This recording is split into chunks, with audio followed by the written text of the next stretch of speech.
Ya habíamos hecho la lectura en Juan capítulo 4. Hay muchas lecturas que se pueden hacer. Tenemos más versículos aquí y tenemos aquí algunas definiciones de la misión. ¿Qué es la misión? Dice el hermano Donny Orsenor y otro más. Dice: entendemos por misión el llamamiento divino para valorar y compartir la propia experiencia y las propias ideas religiosas que es en Cristo. Primeramente en el seno de la propia comunidad o donde el Señor te haya puesto, y luego con personas y comunidades de otras tradiciones, culturas, sociedades o tradiciones culturales, religiosas, lo que sea. Lo que quiere decir que la misión comienza donde yo estoy. Si una gente no da donde está, ¿para qué quiere irse? ¿Para que digan que se quiere ir? No, lo mejor que se quede tranquilo. Por eso reconocemos que la misión es abarcativa. Te incluye a ti y me incluye a mí también. John Stott declara, usando una palabra de moda, la misión es una misión holística, ya que la misión auténtica es una actividad abarcadora. Holística quiere decir que todos participan. No, yo no tengo que hacer misiones, usted puede participar. ¿Cómo, hermano? Ore por ellos. Hermano, pero yo no puedo, yo puedo orar, está bien, pero ¿y en qué más yo puedo hacer? Bueno, pues de ofrenda para que la misión se haga. O sea, la misión hay que hacerla. Así que la misión auténtica es una actividad abarcadora que abraza la evangelización, la acción social y se niega a permitir que se le mantenga divorciada. ¿Por qué? Porque Cristo, cuando vino a hablar, no dejó a la gente que se fueran hambrientas. Claro, no podemos confundir que la misión principal es el evangelio de Jesucristo. Porque hay algunos hermanos que ya piensan en lo social nada más, y que hay que darle comida a la gente, y eso es lo más importante. No, lo más importante es el evangelio de Jesucristo. Y después, sí, también, porque usted si ve una necesidad y Dios le da con qué, bueno, pues súplala. Y esa es la verdadera realidad.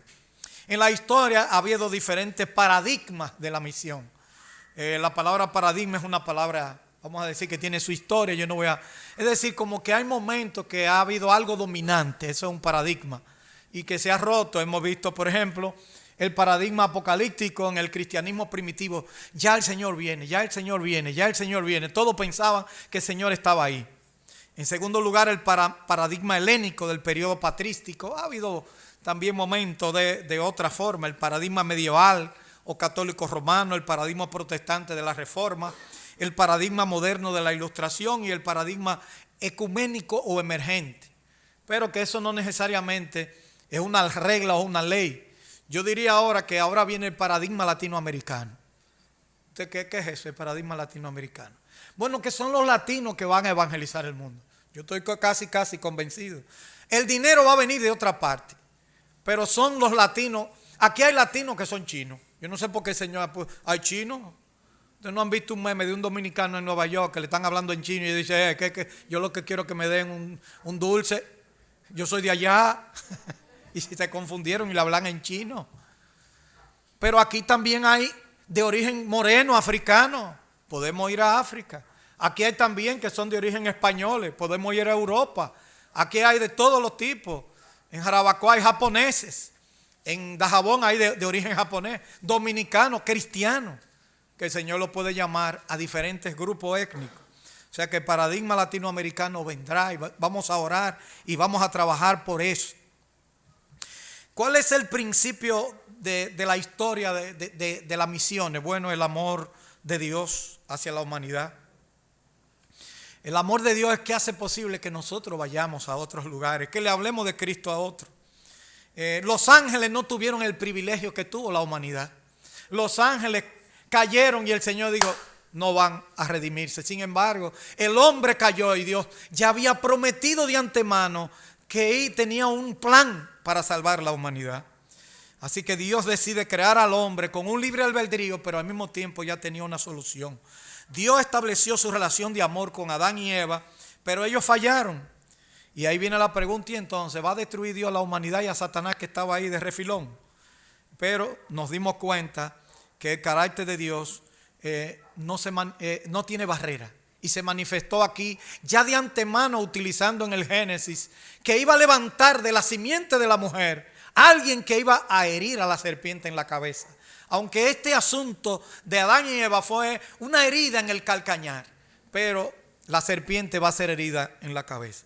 en Efesios 1, 4 y 5 nos deja ver que Dios tenía planeado todo esto, como si hubiese dicho, voy a hacer un plan.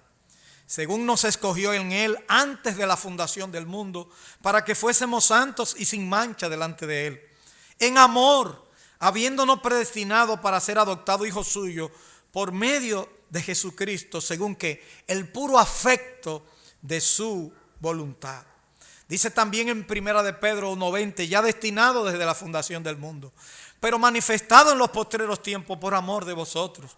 O como dice Romanos 8:37, antes en todas estas cosas somos más que vencedores por medio de aquel que nos amó.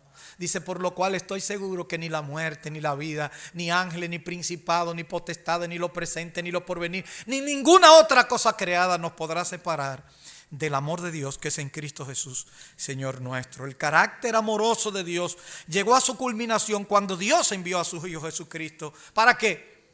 Para sustituir, para pagar el precio de nuestros pecados, para redimirnos, para pagarnos. La palabra redimir es una palabra que venía del mercado y que hay varias palabras en el Nuevo Testamento que se utilizan.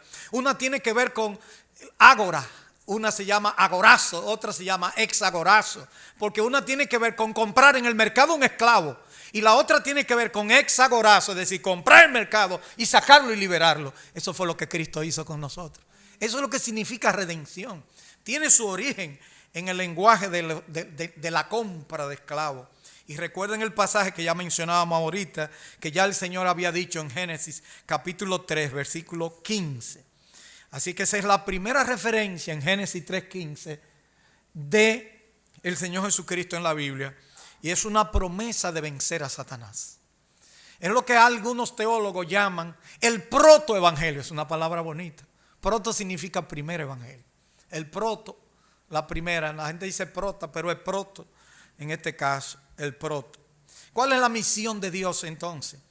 Dios procura que los hombres vengan al arrepentimiento. Eso se ve. En Lucas 19:10 dice, porque el Hijo del Hombre vino a buscar y a salvar lo que se había perdido. A lo largo de la historia Dios ha utilizado lo que le sirven para llevar a cabo su plan redentor. Tomó a Enoc, que caminó con Dios y Dios se lo llevó. Tomó a Noé y lo llamó pregonero de justicia. Tomó a Abraham y lo llamó el padre de la fe y le llamó amigo de él.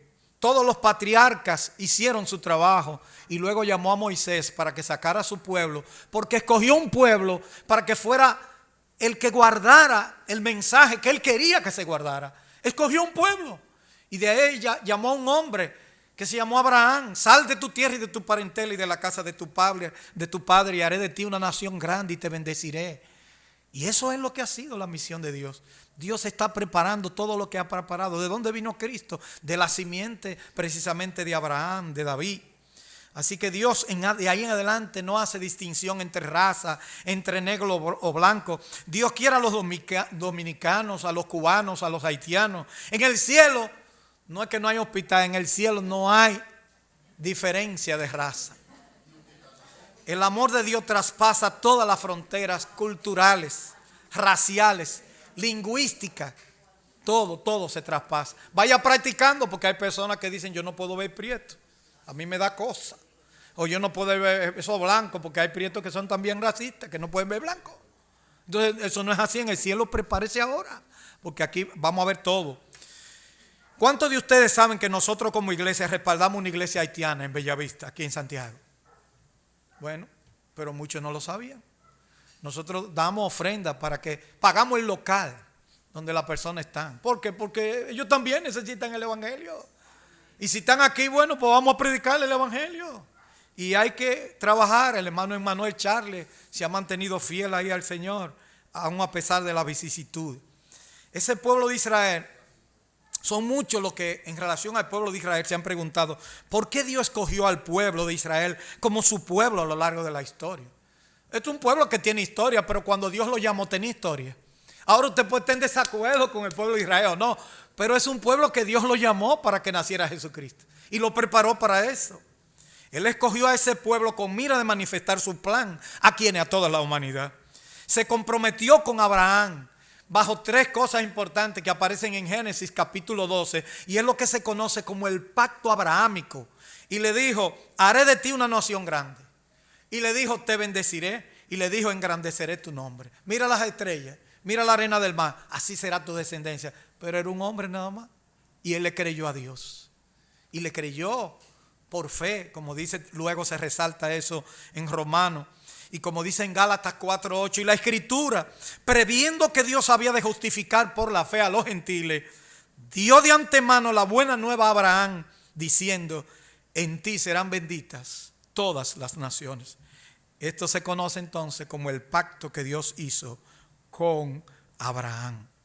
El llamado de Dios o de Israel a la misión aparece ya claramente en Éxodo 19:3. Y Moisés subió a Dios, y Jehová le llamó desde el monte diciendo, así dirá la casa de Jacob, y anunciará a los hijos de Israel, vosotros viste lo que hice a los egipcios, y cómo os formé sobre alas de águila, y os he traído a mí.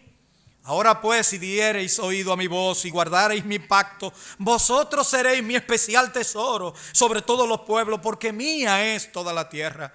Y vosotros me seréis un reino de sacerdotes y gente santa. Estas son las palabras que dirás a los hijos de Israel. Esta relación se conoce como el pacto mosaico. Pero Israel no cumplió ese pacto y por eso Dios lo castigó muchas veces. Porque el pacto mosaico es un pacto que tenía condiciones, mientras que el pacto con Abraham y el pacto que hizo con David era un pacto incondicional. Porque hay diferentes pactos, como se ve en las Escrituras en el Antiguo Testamento. Aunque Dios también hizo pacto con David, que se conoce como el nuevo pacto, que junto con el de Abraham son incondicionales. Y volverán a producirse, los judíos van a salir a predicar. En Apocalipsis habla que van a haber 12,000 de cada tribu de las que se mencionan ahí. Y es lo que se conocen como los 144,000 judíos que van a salir a predicar a las naciones. Y parece que también por lo que dice Pablo en Romanos capítulo 11, que ocurrió endurecimiento en parte a Israel, pero luego todo Israel, el remanente de Israel será salvo. Y como dice 2 de Samuel capítulo 7 verso 13, que es lo que se conoce como el pacto davídico, dice, él edificará casa a mi nombre, yo afirmaré para siempre el trono de su reino, yo le seré a él padre y él me será mi hijo, y si él hiciere mal, yo le castigaré con vara de hombre y con azotes de hijo de hombre. Pero mi misericordia no se apartará de él, como la aparté de Saúl, el cual quité de delante de ti. Y será firmada tu casa y tu reino para siempre delante de tu rostro, y tu trono será estable eternamente. Ahí aparecen muchas expresiones absolutas. Por tanto, el que conoce la historia de la Biblia y el que conoce la historia de Israel, Israel tiene que ponerse chiquito y arrepentirse, y un remanente tiene que venir al Señor, porque de ahí es importante lo que Dios va a hacer con ese pueblo. Pero la misión de Dios no se supedita al pueblo de Israel.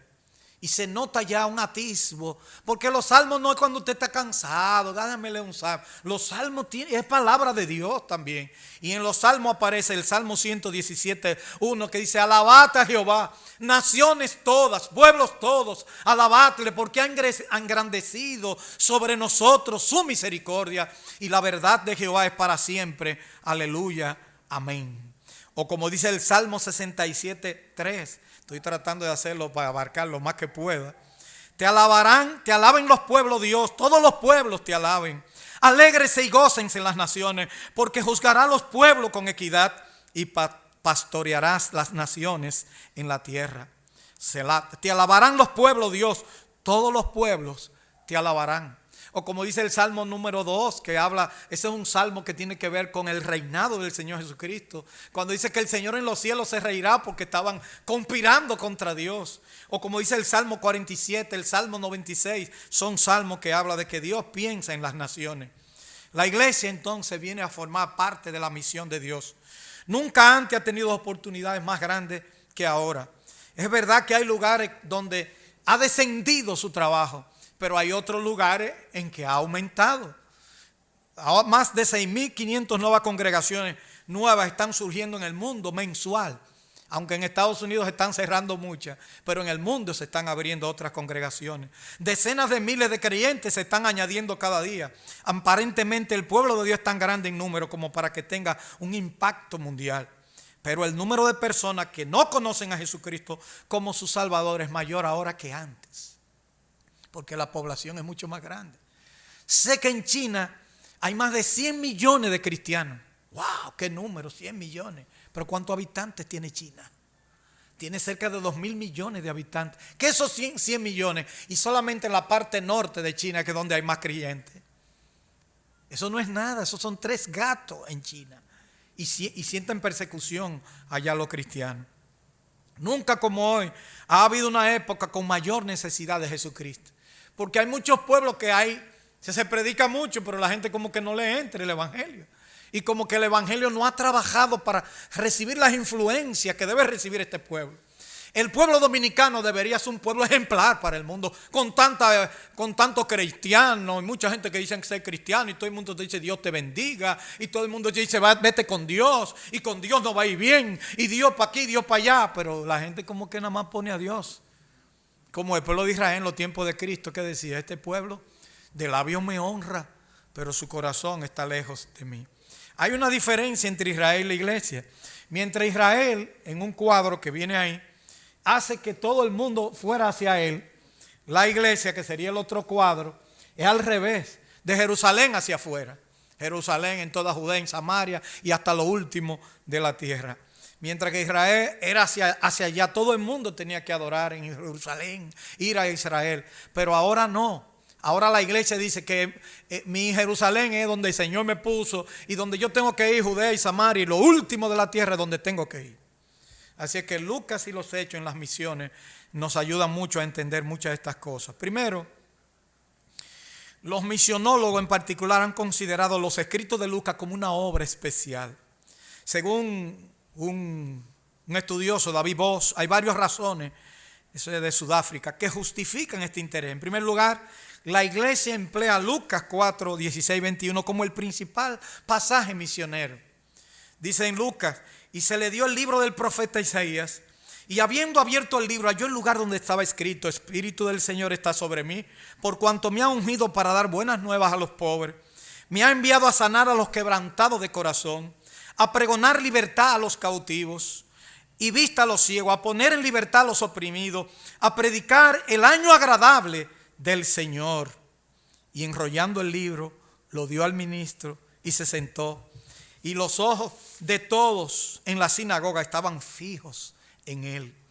Y comenzó a decirle, hoy se ha cumplido esta escritura delante de vosotros. Yo hubiese querido que siguiera explicando eso, pero él lo dejó por mitad también. El pasaje de Isaías él no lo dice completo, porque hay más cosas que tenían un cumplimiento futuro con la persona del Señor Jesucristo. En algunas traducciones, este pasaje, o tradiciones, perdón, este pasaje es reemplazado a la Gran Comisión, que aparece en Mateo capítulo 28, versículo 19, y que hay que ponerlo. Jesús se acercó y les habló diciendo, toda potestad me es dada en el cielo y en la tierra. Por tanto, id y haced discípulos a todas las naciones, bautizándola en el nombre del Padre, del Hijo y del Espíritu Santo. Noten que el énfasis está, no es que la gente diga, a una oración conmigo, ya se convirtieron 100. No, es que hay que hacer discípulos. El mandato va más allá de presentar a Cristo, es que esa persona gane a otro para Cristo. Esa es la esencia de este pasaje. O en Marcos, que es otro pasaje, que dice, el tiempo se ha cumplido y el reino de Dios se ha acercado. Arrepentíos y creed en el Evangelio. Cuando hacemos una comparación entre Lucas y los Hechos, vemos, ya mencionamos la primera parte, ahora la segunda parte. En los escritos de Lucas, como fue que escribió el Evangelio de Lucas y el libro de los Hechos, se aprecia el carácter central de la misión. Y está ejemplificada por el hecho de que escribió una historia de la misión de la iglesia, pero también escribió una historia de Jesús. O al revés, primero escribió una historia de Jesús. Ustedes saben que en el escrito de Lucas es un solo libro. Lucas Hechos es un solo libro en realidad, que se lo escribe a la misma persona, al excelentísimo Teófilo. En tercer lugar, posiblemente Lucas fue el único gentil que escribió un libro del Nuevo Testamento. Esto implica que sus obras son una muestra de un escritor de la primera generación de cristianos gentiles y también presentan las primeras disputas entre el cristianismo judío y también el de los gentiles, porque en Hechos 15 se aclara la cosa de que la ley no iba para los gentiles. En Hechos 15 dice, no, ya no tenemos que decirle a la gente que guarden la ley, porque la ley es para los judíos. Ahora, si nosotros vamos a los gentiles, no, nada más hablemos de Jesucristo y que se abstengan de ahogado en sangre, de fornicación, entre otras cosas. Dice, y esa carta mándenla y propáguenla por todas partes. Así que esto implica que son una muestra de un escritor, como decíamos, de la primera generación. Lo que más se debe resaltar son las citas que hace del Antiguo Testamento, en especial la cita de Joel en el libro de los Hechos, diciendo que es un cumplimiento lo que estaba pasando en el día de Pentecostés, cuando vino el Espíritu Santo por primera vez. ¿Y qué se aprende del libro de los Hechos y de Lucas también? Lucas hace mucho énfasis en el sufrimiento. Lucas hace mucho énfasis en los pobres, si ustedes se dan cuenta. Y describe situaciones del dolor de Cristo que nadie describe como médico, cuando dice que eran el sudor de Cristo como grandes gotas de sangre que caían. O sea, hemardrosis, es decir, sudar sangre. Habla del sufrimiento según lo que señalamos anteriormente, del sufrimiento del Señor Jesucristo. Y en el cumplimiento de su misión, no solamente como un hecho histórico, sino que Lucas subraya como una necesidad. Y por eso Jesucristo se para en la sinagoga, lee el texto, lo deja ahí, dice, hay que liberar a los pobres, a los cautivos y todas esas cosas. Para Lucas, el evangelio siempre se comunicó en un contexto de sufrimiento del mensaje o del mensajero. Y este es el contexto, si ustedes lo ven en el libro de los Hechos, pero también es el contexto latinoamericano, donde hay muchas situaciones extremas y donde se lleva el mensaje. No hay sufrimiento porque te permiten, pero hay otras situaciones que se dan en los pueblos latinoamericanos. Y la otra cosa que se ve es testimonio, como dice Hechos capítulo 1, versículo 8. Pero recibiréis poder cuando haya venido sobre vosotros el Espíritu Santo y me seréis testigo en Jerusalén, en toda Judea, en Samaria y hasta lo último de la tierra. Y ustedes notan que así fue que se fue bosquejando el libro de los Hechos en base a ese pasaje de Hechos capítulo 1 y versículo 8. Fue Antioquía de Siria y su misión la que mandó los primeros misioneros importantes, donde dice en Hechos capítulo 13, el Espíritu Santo juega el papel más importante y es el papel que aparece allí. Y dice, apartadme a Bernabé y a Saulo para la obra que le he encomendado. Y dice que la iglesia reconoció a esos hombres. Así que con motivo que hubo de la persecución en tiempo de Esteban, la iglesia creció en medio del sufrimiento y persecución. Y eso repercutió hasta Antioquía. De tal manera que mandan a buscar a Bernabé a Antioquía. Pero cuando Bernabé está allá y ve que esta iglesia está creciendo demasiado, llama entonces al apóstol Pablo. Pablo no llega por primera vez. Quien lleva a Antioquía a Pablo es Bernabé. Oigan bien, qué interesante. Y esos son los que entonces que llegan al lugar para ayudar al lugar. Y Dios le dice, el Espíritu Santo, apártenlo. Esos son los dos que yo quiero para la obra que le he encomendado. Ahora bien, lo que dice uno de los pasajes en Hechos 11:19, que los que habían sido esparcidos a causa de la persecución que sobrevino con la muerte de Esteban, llegaron hasta Fenicia, Chipre y Antioquía, no hablando la palabra a nadie, sino solo a los judíos. Además de que tuvieron la visión y les hablaron a los griegos, según dice los versículos 20 y 21. Y ahí comenzó el fervor de la iglesia de Antioquía. Noten cómo la iglesia de Jerusalén estaba informada de la actividad. Y por eso es que ellos mandan a Bernabé. Y después Bernabé manda a buscar al apóstol Pablo en Antioquía de Siria, porque había otra Antioquía que se llama Antioquía de Pisidia. Y entonces Antioquía se convierte en la base de las misiones. Anteriormente los apóstoles enviaron a Pedro y a Juan a donde Felipe, a Samaria. Ahora los santos de Jerusalén enviaron a Bernabé hasta Antioquía, más de 500 kilómetros. La selección de ese delegado fue de crucial importancia porque este Bernabé fue quien llama, ya decíamos, a Pablo. Así que se ve varias cosas. Primero, como algunos de los embajadores cristianos que iniciaron la obra eran de Chipre, Bernabé era natural de Chipre. Segundo, era generoso porque Bernabé vendió todos sus bienes. La gente nada más se acuerda de Ananí y Zafira porque hablaron mentiras. Pero el primero que dio sus bienes, ¿saben quién fue? Bernabé. Y la gente no habla de eso, que vendió su casa y todo y la regaló, porque había una hambruna en Jerusalén. Y él dijo, no, vamos arriba. Y tercero, era un caballero compasivo, como se infiere por sobrenombre que recibió y por el testimonio que da Lucas acerca de él. Hijo de consolación, ¿verdad? Se le llamaba. Y no solamente eso, recuerden ustedes que cuando Pablo se negó a que Juan Marcos fuera, Pablo tuvo que decir, no, un momento. Yo no voy con ese, pero entonces Bernabé dijo, yo me voy con Juan Marcos. Y luego Juan Marcos se ve que le dieron ese buen chance que dio Bernabé en este caso a Juan Marcos. Cada unas lecciones que aprendemos para aprovechar los minutos que nos quedan. Número 1, la obra misionera no comenzó como fruto de una buena emoción, sino de convicciones misioneras. Anote eso. La obra misionera no es de que, ay hermano, vamos a las misiones. No, eso no es a lo loco. Hay que orar, hay que trabajar, como estaban los hermanos. Y el Señor le dice, apárteme a eso. Pero ellos estaban orando por nombres específicos y dieron una lista de nombres. Por todo un año, dice Hechos 11:25, Pablo, que fue buscado por Bernabé, fue participante del movimiento misionero de Antioquía de Siria y no fue fruto del inmediatismo. Tercero, los fondos, mucho o poco, fueron administrados por los ancianos que también tenían la supervisión primaria sobre todos los aspectos del ministerio. Cuando ellos salieron en ese primer viaje, cuando ellos se devolvieron, ya que terminaron su primer viaje, ¿a dónde fueron? Al mismo lugar que salieron. Y dieron informe y le mandaron y lo sustentaron, y eso es muy importante. Hay mucha gente que dice, yo soy misionero. ¿Y quién lo respaldó? ¿Quién lo reconoció? ¿Qué iglesia lo reconoció? Si no tiene un reconocimiento de una iglesia, no es misionero, aunque lo diga. Porque esa es la idea del Nuevo Testamento, lamentablemente. Pero fue el Espíritu que me llamó. Pero el Espíritu le dijo a los hermanos de la iglesia que lo apartaran. O sea que el Espíritu tiene que decirle a los hermanos de la iglesia que ese hermano Dios lo ha llamado. ¿Qué es un misionero? ¿Cuál es el llamado que tiene el perfil espiritual y humano?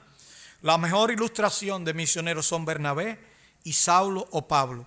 Número 1, lleno del Espíritu Santo, principalmente en relación a la dependencia de la palabra de Dios. Hechos 11:24. Segundo, que sean personas buenas. Hechos 11:24. Tercero, que tengan un corazón misionero. Hechos 4:36. 4, una actitud y vida misionera incluyendo sus bienes. Y quinto, que tenga convicción y llamado por el Espíritu Santo. Apartadme a Bernabé y a Saulo para la obra que le he encomendado. ¿Cómo reconocer a un misionero? En el reconocimiento de un misionero no necesariamente una ordenación. Aparece una lista de candidatos. Esa palabra ordenación viene de sacerdocio y no se usa en el Nuevo Testamento. Una disposición de la iglesia, una disposición de las personas que podrían ser llamadas. Aunque no negamos la preparación previa del misionero, esto se nota en la biografía del apóstol Pablo. Pablo duró 3 años ahí preparándose. No fue que el Señor lo llamó, ya yo estoy a los gentiles, sino que duró ahí en Arabia, dice en Gálatas, que duró 1 año y medio estudiando. O sea que no fue de una vez que Pablo se lanzó. Normalmente hay 3 fases en la preparación del candidato a misionero. Número 1, la iglesia local en su capacitación informal. La preparación del involucrado en varios ministerios de la iglesia. Uno ve el interés y ve que quiere buscar, que quiere hacer la obra. Ese muchacho hay que mirarlo. O esa muchacha. Lo podemos dividir en 2 áreas, carácter y ministerio. El área de carácter, que tenga madurez espiritual. Celo en la evangelización transcultural de la misma de él o fuera de aquí. Responsable, disciplinado, que sea flexible. Que tenga una correcta relación con Dios, una relación correcta con su familia, una relación correcta con la iglesia y una relación correcta con la comunidad. Esa palabra correcta uno puede interpretarla, es que se lleve bien, que la gente entienda. El área del ministerio se muestra disciplina espiritual, que entienda la guerra espiritual como aparece en la Biblia, no esa caricatura que hacen de que vamos para el monumento y vamos a decir a las potestades que se vayan de Santiago. Eso es una caricatura. No dominan a Efesios cuando dice que la guerra espiritual comienza con nosotros y que nosotros tenemos que tener el escudo de la fe y la palabra de Dios. Eso es lo que la Biblia presenta, pero ellos están inventándose y viendo demonios en todo, hasta en la sopa. Hay hermanos que entran a una casa y dicen, me huele a azufre. Y ese cuadro de África, ay, esa cosa de África, porque eso es de África, eso venía de qué sé yo. Y te ponen loco. Se comunica bien en su propio idioma, hace amistades. Comunicación transcultural, aprende otro idioma si es necesario, evangeliza y predica. Puede enseñar, capacitar y discipular. Hay que prepararlo. Puede formar una nueva iglesia, mayordomo de su tiempo y recursos. No que se pase el día durmiendo y después sale y dedica a hacer la misión. Tiene fuerza suficiente para estrés y la soledad, porque eso es uno de los problemas principales que a los misioneros les pasa. Otra fase, o una fase 2, la preparación formal en la sociedad y en los estudios bíblicos. Porque si usted va para China, usted tiene que aprender chino, y eso no lo dan en la iglesia. Y usted tiene que aprender sobre cultura y leer libros sobre cultura y leerse el almanaque y saber la población, cómo son esa población. Aquí hacemos las misiones. Estos años de pandemia no hemos podido hacer eso, pero aquí hacemos todas esas cosas. Y una fase 3, la capacitación misionera, en este caso no formal, en el entrenamiento que tiene que ver específicamente con el saber hacer y ser misionero. Porque hay personas que están bien preparados bíblicamente, pero usted lo deja en un lugar y se mueren de hambre. No saben ni siquiera cocinar un huevito. Y entonces si usted lo pone en un campo y dice no le gusta el campo, que los mosquitos le molestan. Entonces, ¿qué busca ahí? Esas son cosas que no están preparadas. Y que son ñoños y hasta para comer yo no como eso. Y qué sé yo qué. Y todo me hace daño. Entonces, dedíquese a otra cosa. Normalmente esta fase de preparación no se encuentra en la iglesia local ni en los institutos bíblicos.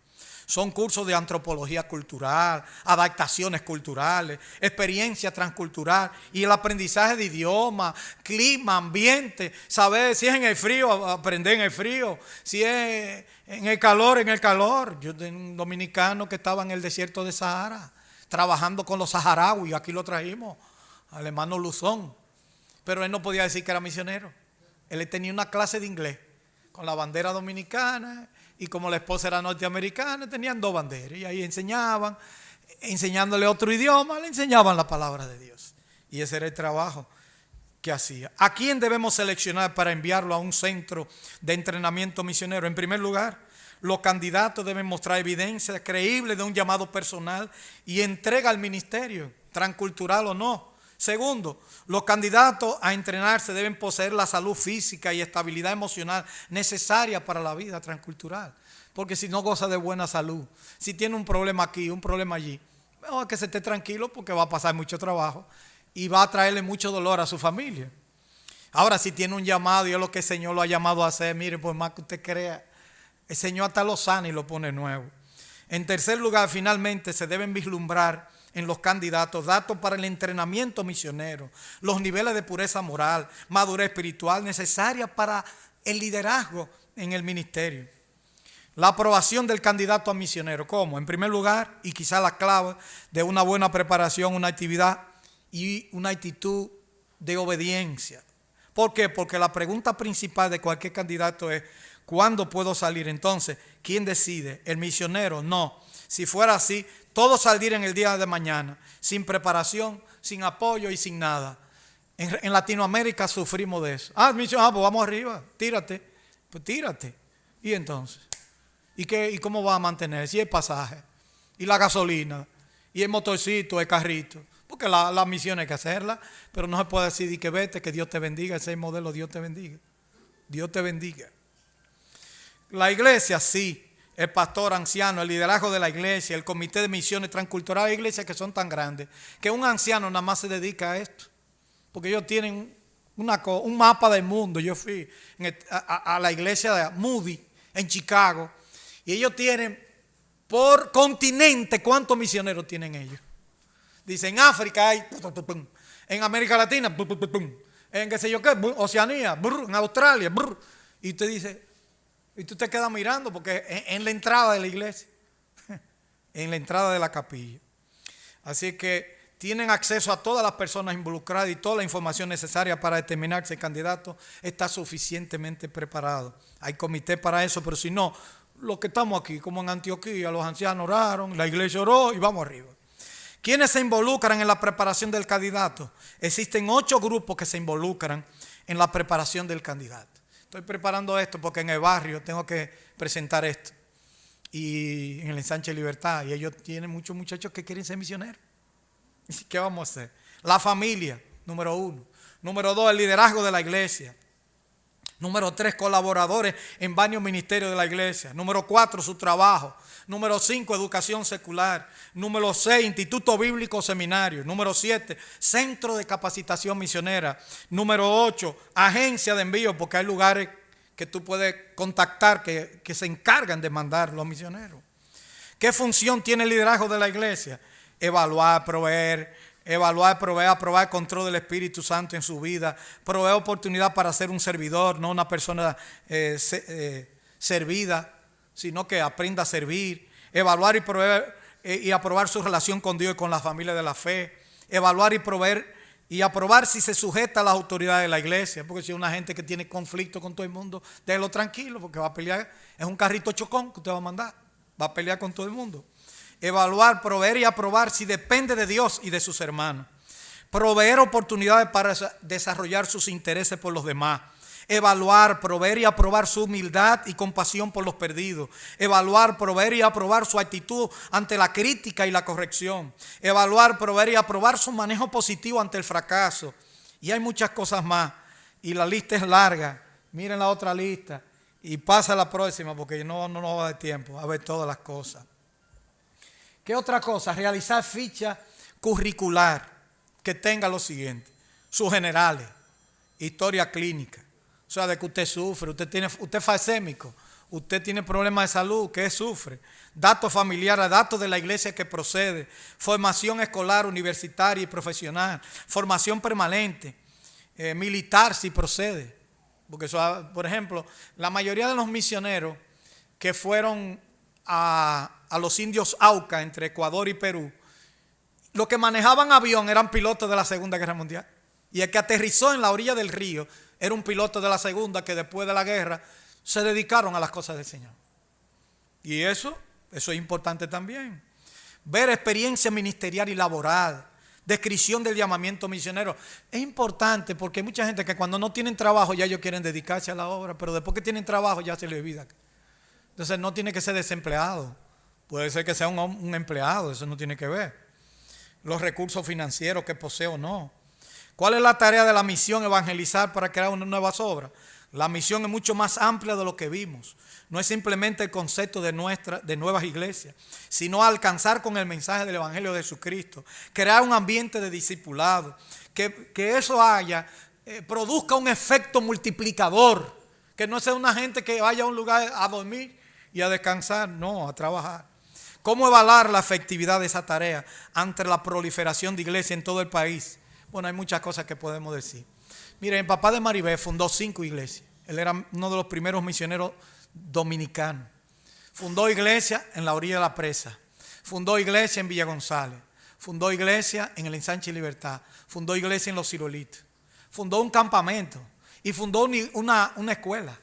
La primer colegio, el R.J. Carter, lo fundó el papá de Maribel. Él le cogió con eso, sin fondo. Buscando cómo, era un visionario, había que frenarlo porque tenía todas las cosas en la cabeza. Está bueno de improvisar los líderes de la iglesia. Yo le mencioné al papá de Maribel porque como él tenía el llamado, pero no tenía la preparación. ¿Sabe lo que hicieron con él? Él no se educó en un lugar muy bien educado, pero unos misioneros canadienses, lo primero que hicieron fue que le pusieron un maestro. Y lo llevaron hasta un nivel escolar que entendiera mejor, un poquito de gramática y todo eso. La misionera, doña Mariana Carter, le enseñó a tocar piano. Aquí nadie tocaba piano, eso todo el mundo toca piano ahora, pero en esos tiempos nadie. Cada vez que se iba a casar uno, ahí estaba Lino. Toda la costa norte era tocando, él tenía como una portátil, un órgano, y tocaba el órgano. Y así. Pero eso es un trabajo misionero. Pusimos en el chat de la iglesia, le pusimos una biografía que Jonatán la hizo.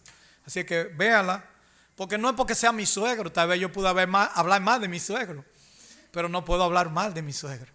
¿Entiendes? Porque era un hombre de verdad que hacía que uno amara la obra del Señor. Pregunta, vamos a la pregunta. ¿Cuántos cultos misioneros, reflexiones, reuniones misioneras han hecho su iglesia en los últimos 2 años que sean de forma permanente? Esto es una reflexión en voz alta aquí. Por eso tenemos que hablar. Claro que aquí todos los años le dedicamos el mes a la misión. Creamos conciencia haciendo ofrenda, pero hay que hacer algo más. Estamos todavía rezagados. ¿Se ha enseñado de forma clara, sistemática a los hermanos a pensar en un corazón misionero? Hay que traer más misioneros de vez en cuando. Miren esa diapositiva, ahí aparece Jacqueline con un grupo étnico de la India. Esa fue en un culto de aquí de la iglesia. Y ahí estaban, tenía un puntico, Jacqueline le pusieron un punto en la frente ahí. Y ahí está la foto. Ese fue un culto que hicimos allá en la calle Ponce sobre las misiones. Modelo de misiones latinas. El modelo de las misiones latinas. El modelo Dios te bendiga. Dios te bendiga. Y los chelitos. Y la gasolina. Dios te bendiga. Si una iglesia respalda a una persona para la obra, la iglesia tiene que respaldarlo económicamente. El modelo de los anglosajones, ¿verdad? Ahí ellos calculan todo y piensan 80 veces y vuelven a pensarlo y vienen a ver. Eso también. El modelo mestizo es que Dios te bendiga, pero que también se calculen las cosas. El modelo multinacional, donde se ven que a veces son misioneros locales y a veces son misioneros que van a otros lugares.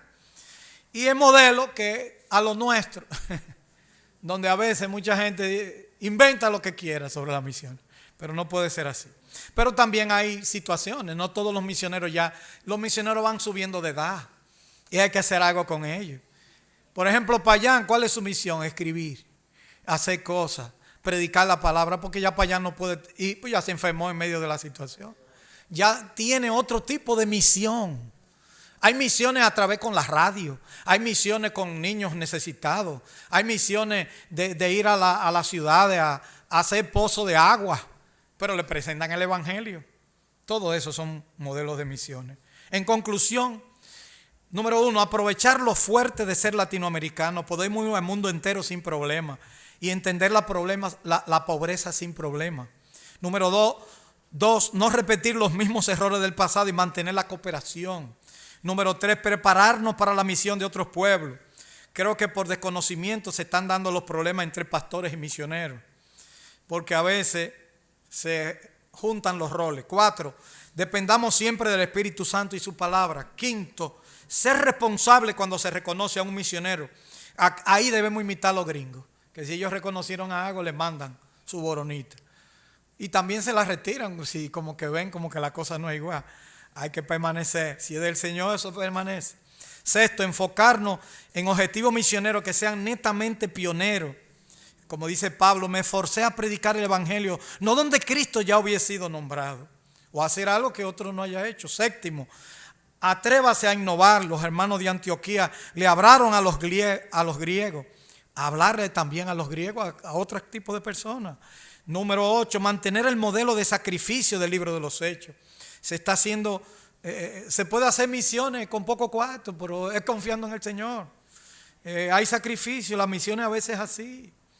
Y como dice en 2 Corintios 8:2, pues en medio de una gran prueba de aflicción, abundó su gozo. Y su profunda pobreza sobreabundó en la riqueza de su liberalidad.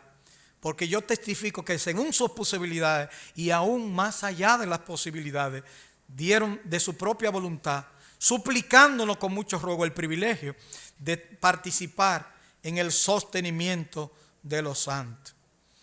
Conclusión 2, la iglesia es el instrumento de las actividades de Dios en la tierra. Número 2, la iglesia de Jesucristo tuvo en mente cuando dijo edificaré mi iglesia, es un instrumento de la gracia de Dios. Dios llamó en su inicio a Bernabé y a Saulo, también nos llama a nosotros. En Isaías 6:7, y tocando con él sobre mi boca, dijo, he aquí que tocó tus labios, es quitada tu culpa y limpio tu pecado. Después oí la voz del Señor que decía, ¿a quién enviaré? ¿Y quién irá por nosotros? Entonces respondí yo, muchos creen que es una aparición de Cristo antes de su venida. Se llama una cristofanía o teofanía. He aquí, envíame a mí. ¿Quién irá? ¿Quién irá? Este pasaje sostuvo a William Carey en su trabajo en la India, porque la misión dijo que en 7 años no había hecho nada, comprando tierra y buscando, haciendo educación, y la conversión en la India estaba parada. ¿Y los convertidos dónde están?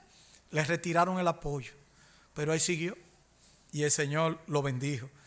Las instituciones educativas en la India que hizo él son paradigma en la historia.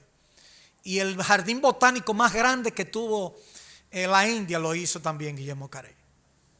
Así que los moravos, que fueron también pioneros, decían que el cordero inmolado recibe el galardón de su padecimiento. Así veían ellos eso. ¿Y qué pasó con los moravos en el 1791? Que mandaron los primeros misioneros, los mandaron a Barbados, pero que eran de origen noruego.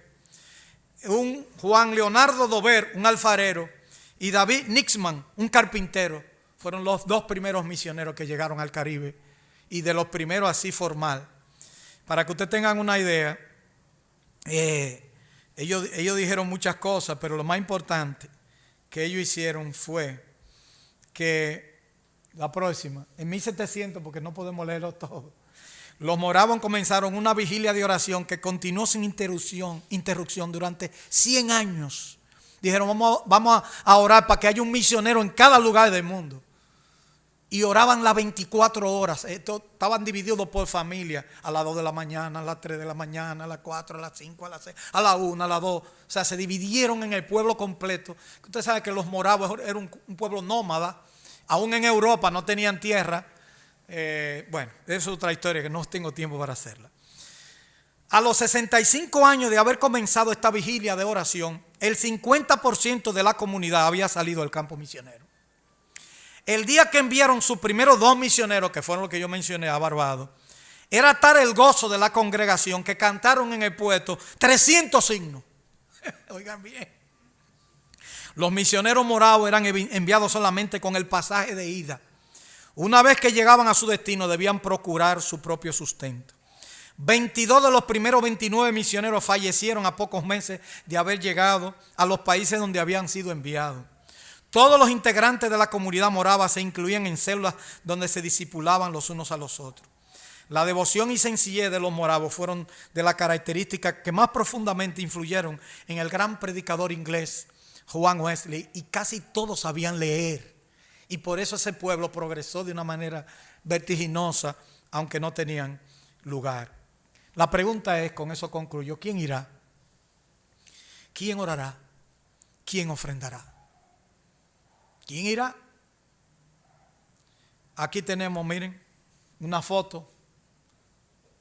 Ahí hay esos jóvenes. Christopher Alexis, el morenito de que está por ahí, que está allá con una camiseta rara.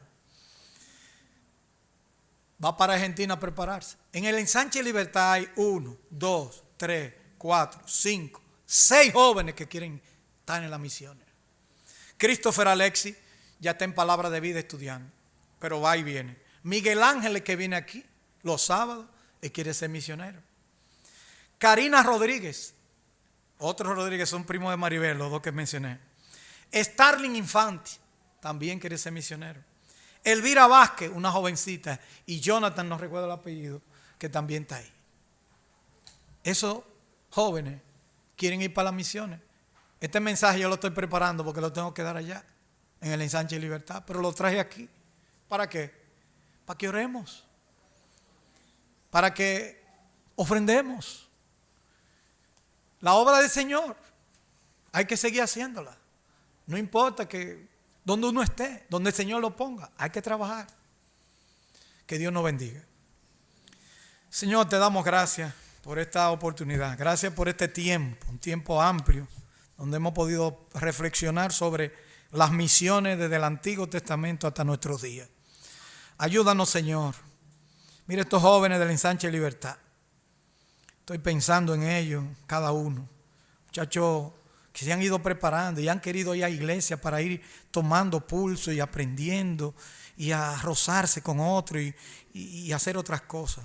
Muchos de ellos, la mayoría son solteros. Mira que el barrio también tiene a Giovanni y a Carolina. Ayúdalos también, que ellos sí ya han sido reconocidos. Pero en el mes de la misión, estos jóvenes tienen disposición para que tú los llames. Ahora aquí en Pan de Vida, Señor, levanta hombres y mujeres que quieran hacer tu obra.